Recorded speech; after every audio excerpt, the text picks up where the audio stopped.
झारखंड प्रांत में निवास करने वाली 30 विभिन्न जनजातीय समुदायों में उरांव जनजाति का एक प्रमुख स्थान है। वर्ष 1991 की जनगणना के अनुसार उरांव जनजाति की जनसंख्या लगभग 10 लाख है, जो संख्या की दृष्टि से संथाल जनजाति के बाद दूसरी बड़ी जनजाति है।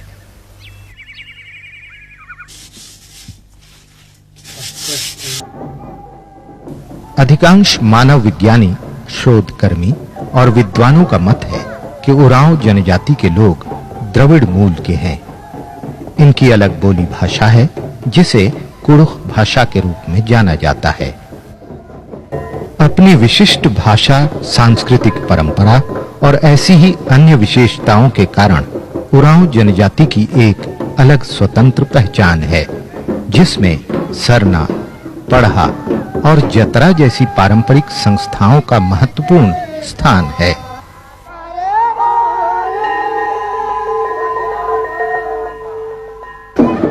उरांव जीवन शैली और सांस्कृतिक परंपरा की कड़ी में जतरा एक अमूल्य धरोहर है, जिसके द्वारा इनकी समृद्ध सांस्कृतिक विरासत का पता चलता है। वैसे तो छोटानागपुर क्षेत्र में विभिन्न अवसरों पर अनेक जतरा आयोजित किए जाते हैं, लेकिन इन सब में मुड़मा जतरा को सबसे महत्वपूर्ण और ऐतिहासिक माना जाता है। मुड़मा जतरा से संबंधित अधिकांश उरांव जनजाति के सदस्यों का मत है कि यह जतरा वास्तव में एक विजयोत्सव का प्रतीक है, जिसे इस क्षेत्र के 40 पढ़ा गांवों के लोग, जिनमें अधिकांश उरांव जनजाति के हैं, मिलकर इसका आयोजन करते हैं।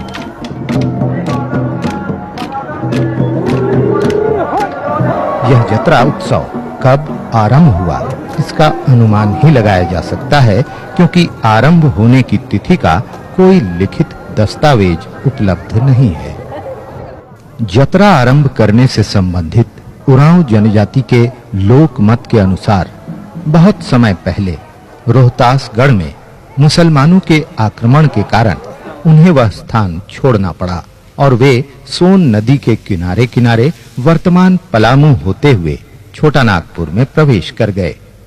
ऐसी मान्यता है कि पलामू से रांची आने के क्रम में उनका संघर्ष यहाँ के पूर्व निवासियों से मुड़मा गांव के आसपास ही कहीं हुआ, जिसमें उरांव लोग विजयी हुए। इसके बाद ही वे रांची जिले के पश्चिम में बसे और फैले।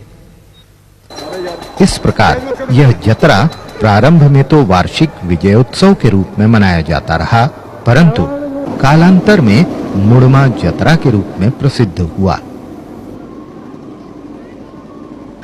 उरांव जनजाति द्वारा मनाए जाने वाले इस वार्षिक विजयोत्सव की झलक इस अवसर पर गाए जाने वाले लोक गीतों में वीर रस की प्रधानता तथा नर्तकों द्वारा किए जाने वाले अभिनय एवं भंगिमाओं में स्पष्ट देखने को मिलती हैं।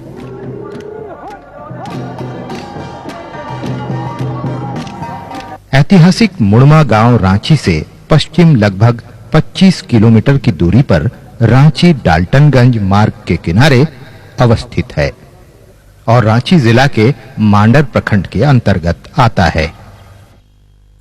जतरा आयोजन स्थल आरंभ में तो खाली मैदान का टुकड़ा रहा होगा, परंतु अब यहाँ कुछ स्थायी भवन भी बन गए हैं। वर्तमान में इस जतरा स्थल के 5-6 एकड़ सरकारी भूमि के अतिरिक्त कुछ रैयती भूमि भी है। इस रैयती भूमि पर ग्रामीणों द्वारा वैसी ही फसल लगाई जाती है जो जतरा आरंभ होने के समय से पहले ही काट ली जाए, ताकि वह स्थान जतरा के लिए खाली रहे। यह जतरा स्थल मुड़मा गांव के मुख्य चौराहे से लगभग 1 फरलांग की दूरी पर स्थित है। वर्तमान में मुड़मा जतरा कार्तिक कृष्ण पक्ष प्रतिपदा की रात्रि तथा कार्तिक कृष्ण पक्ष द्वितीया के दिन वेला में आयोजित होता है। इस प्रकार यह ऐतिहासिक जतरा एक रात और एक दिन का सांस्कृतिक और धार्मिक उत्सव है।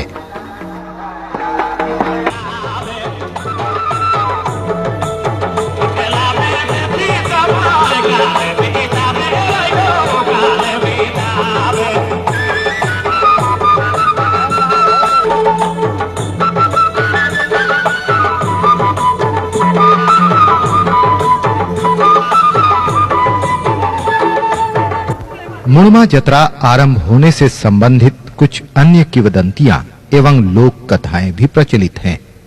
इस लोक कथा का मुख्य पात्र एक लोहार और उसका परिवार है।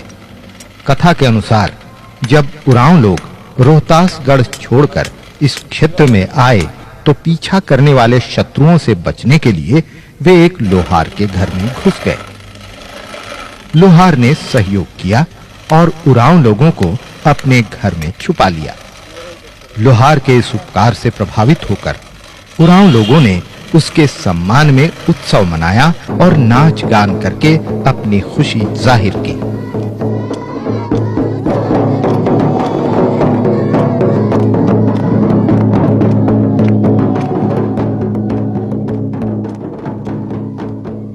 बाद के वर्षों में यह आयोजन नियमित होने लगा और अंततः इसने एक जतरा का रूप ले लिया। भारतीय परंपरा में मिथकों और किंवदंतियों का अलग सामाजिक एवं सांस्कृतिक महत्व रहा है। मुड़मा जतरा से संबंधित कथाओं और किंवदंतियों को भी इसी रूप में देखा जाना चाहिए, क्योंकि जतरा के आयोजन के सामाजिक पहलू और उद्देश्य इन्हीं लोक कथाओं और जनश्रुतियों में निहित होते हैं।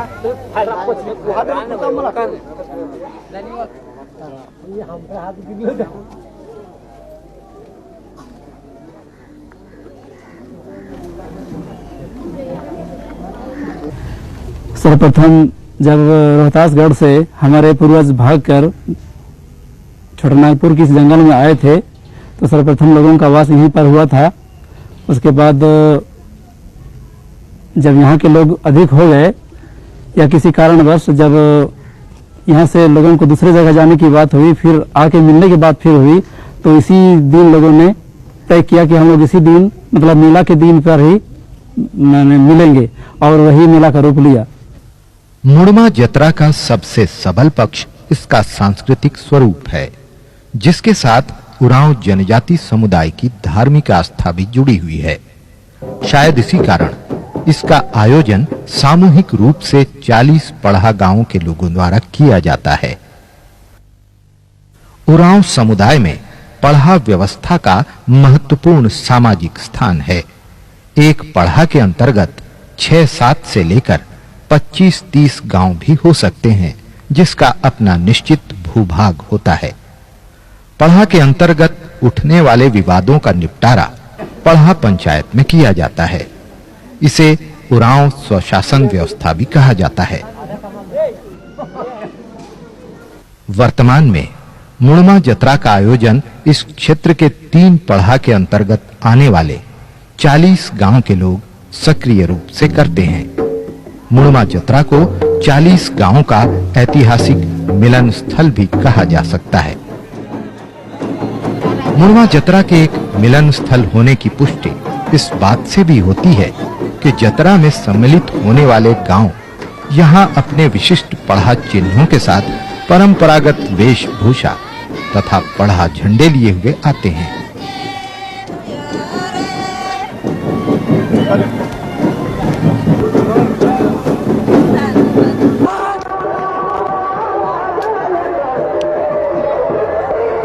जतरा में प्रवेश करने के बाद प्रत्येक नृत्य दल सबसे पहले जतरा खूंटा की परिक्रमा करते हैं और इसके बाद अलग-अलग स्थानों पर अपने पढ़ा झंडे के साथ नाच गान करते तथा अपनी सांस्कृतिक विरासत का प्रदर्शन करते हैं।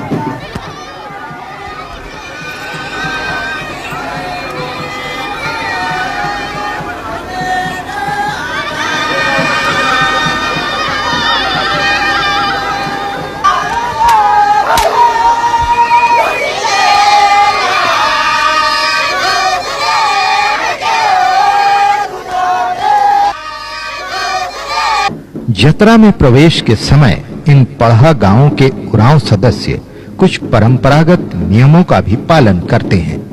इन नियमों में सबसे महत्वपूर्ण है पुनगी गांव के निवासियों द्वारा जतरा स्थल में सर्वप्रथम प्रवेश का नियम। जब तक पुनगी गांव का नृत्य दल जतरा स्थल में प्रवेश नहीं करता, तब तक अन्य पढ़ा गांवों के सांस्कृतिक दल जतरा स्थल में प्रवेश नहीं करते। यह सम्मान पुनगी गांव को शायद इसलिए प्राप्त है क्योंकि पुनगी निवासियों को ही जतरा खूंटा के नष्ट होने की स्थिति में उसे बदलने का अधिकार भी है। जब वो पेड़ वहाँ खूंटा सड़ के गिर जाता है तब ही हम लोग इस गाछ का हम लोग काट के पुनगी से मुन्ना मेला खूंटा के लिए ले जाते हैं। हम लोग काट के यहाँ अखड़ा में लान के उसको अपना सुमरन करके ही मैंने यहाँ से उसको लुढ़काते कोई कंधा से बो के नहीं, कोई गाड़ी से उठा के नहीं, पूरा एक चक्कर लगाते हुए खूंटे का स्थान पहुंचा करके वहाँ हम लोग गाड़ते हैं। और इसका जगह का नाम धोवा मरचा पड़ता है। मुड़मा जतरा का जतरा खूंटा जिस स्थल पर गड़ा है उस स्थान की सुरक्षा तथा सुंदरीकरण करने की दृष्टि से वहां एक टावर बनाने की योजना अधूरी पड़ी हुई है। योजना के अनुसार समस्त 40 पढ़ा गांवों का प्रतिनिधित्व के रूप में पढ़ा में सम्मिलित गांवों के आधार पर, जिनकी संख्या वर्तमान में 7, 12 और 21 है, 3 छातानुमा आकृतियों के निर्माण की है, जो सभी पढ़ा गांव के पृथक अस्तित्व के साथ-साथ उनके संयुक्त मिलन को भी दर्शाएगा।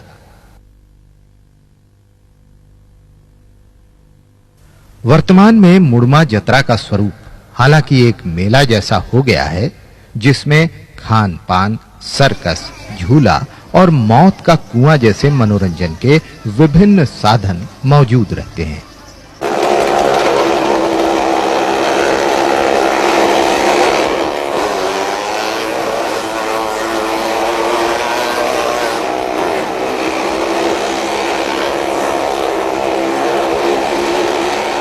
लेकिन इसके बावजूद जतरा से जुड़ी मान्यताएं और धार्मिक क्रियाकलाप काफी हद तक आज भी अक्षुण्ण बने हुए हैं।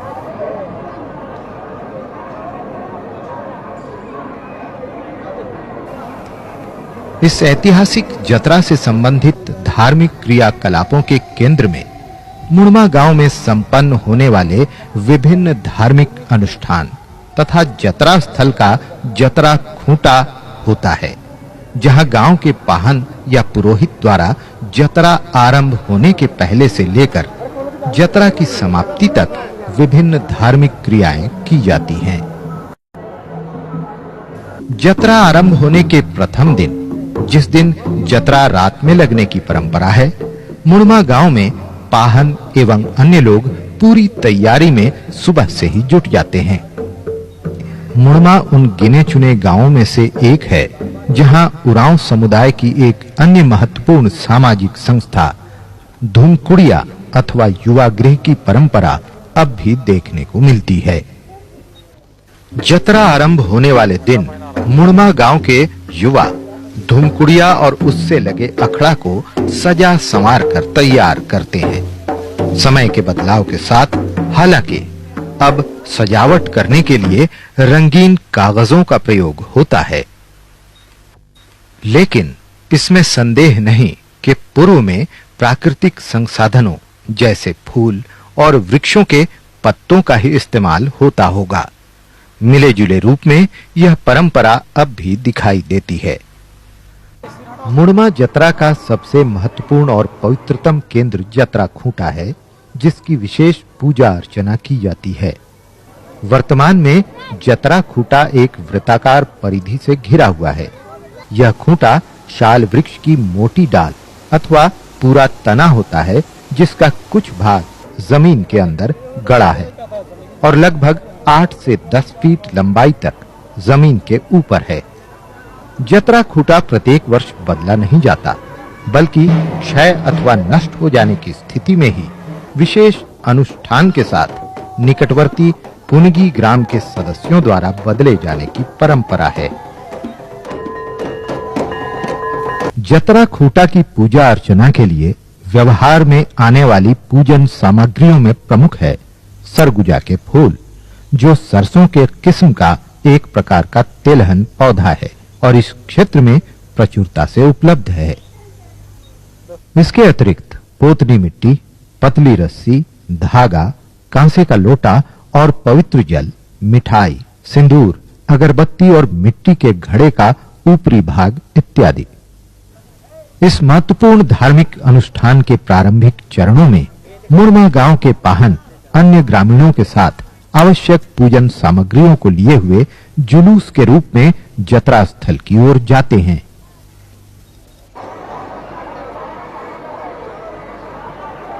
जतरा खूंटा के पास पहुंचकर सभी रुक जाते हैं। इसके बाद पाहनों द्वारा अन्य लोगों जैसे पुजारी और महतो आदि की सहायता से सर्वप्रथम जतरा खूंटा को पवित्र जल से स्नान कराया जाता है। यह प्राथमिक कार्य पूरा करने के बाद जतरा खूंटा को एक बार फिर पोतनी मिट्टी घुले जल द्वारा स्नान कराया जाता है। स्नान के पश्चात खूंटा के चारों ओर पाहन द्वारा धागा लपेटा जाता है, जो जतरा की अधिष्ठात्री शक्ति को वस्त्र धारण करवाने का प्रतीक है। इसी प्रकार खूंटा के ऊपरी सिरे में मिट्टी के घड़े का ऊपरी भाग पहनाया जाना पगड़ी बांधने अथवा मुकुट पहनाए जाने का प्रतीक है।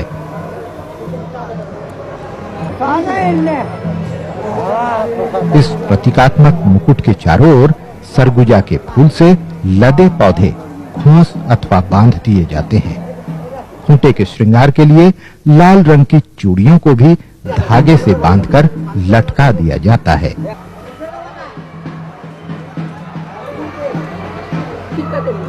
जतरा खूंटा का श्रृंगार समाप्त हो जाने पर पाहन द्वारा सिंदूर अर्पित करने के बाद धूप धुवन अथवा अगरबत्ती जलाकर प्रसाद आदि अर्पित किया जाता है। इस विशिष्ट विधि विधान के उपरांत पाहन अपने सहयोगियों के साथ वापस गांव आ जाते हैं और दूसरे दिन के अनुष्ठान की तैयारी में जुट जाते हैं। प्रारंभिक धार्मिक कृत्य संपन्न करने के बाद जिस विशिष्ट कार्य में लोग व्यस्त रहते हैं वह है करसा अथवा कलश का निर्माण। कलश श्रृंगार के लिए गांव की युवतियां अंधेरा होने पर किसी एक धान के खेत से धान की बालियां तोड़कर लाती हैं। इन धान की बालियों को एक दूसरे से गूंथकर जाल की आकृति को इस प्रकार तैयार किया जाता है कि यह घड़े के ऊपरी हिस्से में एक कटोरे के आकार का बन जाए। इस कटोरानुमा स्थान पर 3 मुट्ठी चावल अथवा उड़द, हल्दी के 3 टुकड़े तथा दूब घास रखकर ऊपर में मिट्टी के दिए रख दिए जाते हैं। इन दियों में उड़द की दाल तथा करंज का तेल खास तौर पर डाला जाता है। प्रतिपदा के दूसरे दिन जब जतरा दोपहर में लगता है, उस दिन गांव का पाहन प्रातः समय गांव की सीमा पर अपने सहयोगियों के साथ जाता है और परंपरागत विधि विधान के अनुसार 3 अलग-अलग रंगों के मुर्गों की बलि देता है।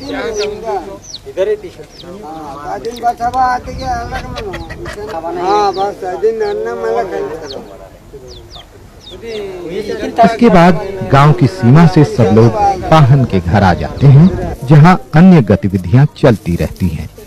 दोपहर बाद पाहन के घर से सजाया हुआ करसा या कलशी को युवा कन्याएं बाहर निकालती हैं।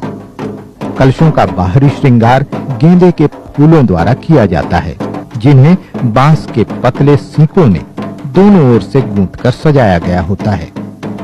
सिर पर कलश उठाने वाली युवतियों के साथ-साथ सब लोग अखड़ा में आ जाते हैं, जहां से अन्य लोग भी गाते, बजाते और नाचते हुए जतरा स्थल की ओर प्रस्थान करते हैं। इस जुलूस में गांव की पहचान चिन्ह वाला झंडा साथ लेकर जाने की परंपरा है। मुरमा गांव का यह प्रतिनिधि सांस्कृतिक दल जब जतरा स्थल की ओर जाता है तो रास्ते में निकट के अन्य पढ़ा गांव का सांस्कृतिक दल भी इनके साथ जुलूस में शामिल हो जाता है, जिनका पहचान चिन्ह रंपा चंपा नामक एक आकृति होती है। दिलचस्प बात यह है कि रंपा चंपा की इस लंबी चौड़ी आकृति को मात्र एक व्यक्ति ही अपने दोनों कंधों पर टिकाकर नृत्य करता हुआ आगे ले चलता है। इसी प्रकार अन्य पढ़ा गांव के सांस्कृतिक दल भी जतरा स्थल में नाचते गाते प्रवेश करते हैं।